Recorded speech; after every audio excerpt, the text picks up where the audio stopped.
கோபன் சுவாமி சமாதி விவகாரம்.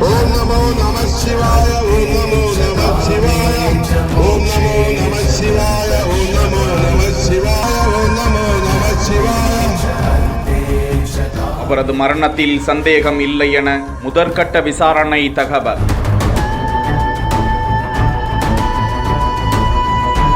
மதகுருமார்கள் முன்னிலையில் மீண்டும் நல்லடக்கம். 3 உள் உறுப்புகளின் பரிசோதனை முடிவுகள் வந்தால் வழக்கு மாற்றப்படுமா?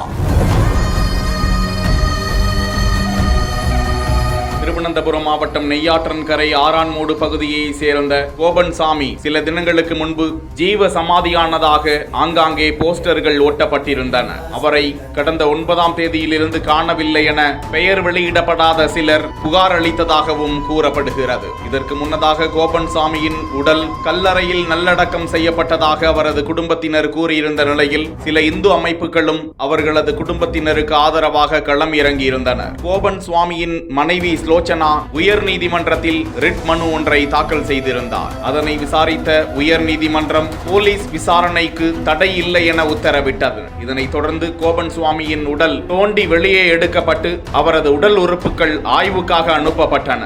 முதற்கட்ட ஆய்வில் அவரது மரணத்தில் சந்தேகம் இருப்பதாக தெரியவில்லை என போலீசார் தரப்பில் கூறப்பட்டதோடு அவரது 3 உள் உறுப்புகள் சோதனைக்கு அனுப்பப்பட்டிருப்பதாகவும் அதன் அறிக்கை வந்த பிறகே விசாரணை முடிவுக்கு உள்ளாகும் என்றும் கூறியிருக்கும் நிலையில் கோபன் சுவாமியின் உடல் அவர்களது குடும்பத்திடம் ஒப்படைக்க மத குருமார்கள் முன்னிலையில் மீண்டும் மத பண்பாட்டுடன் பூஜைகள் செய்யப்பட்டு அவரது உடல் தகனம் செய்யப்பட்டதாக தகவல் வெளியாகி இருக்கிறது. போலீசார் அவர்களது குடும்பத்தை சேர்ந்த யார் மீதும் கைது நடவடிக்கை எடுக்கவில்லை என்றும் தகவல்கள் வெளியாகியுள்ளது குறிப்பிடத்தக்கது. அதே நேரத்தில் கோபன் சுவாமியின் குழந்தைகள் மற்றும் அவரது மனைவியின் வாக்குமூலத்தில் முரண்பாடுகள் இருப்பதாகவும் போலீசார் தொடர் விசாரணையில் இருப்பது குறிப்பிடத்தக்கது.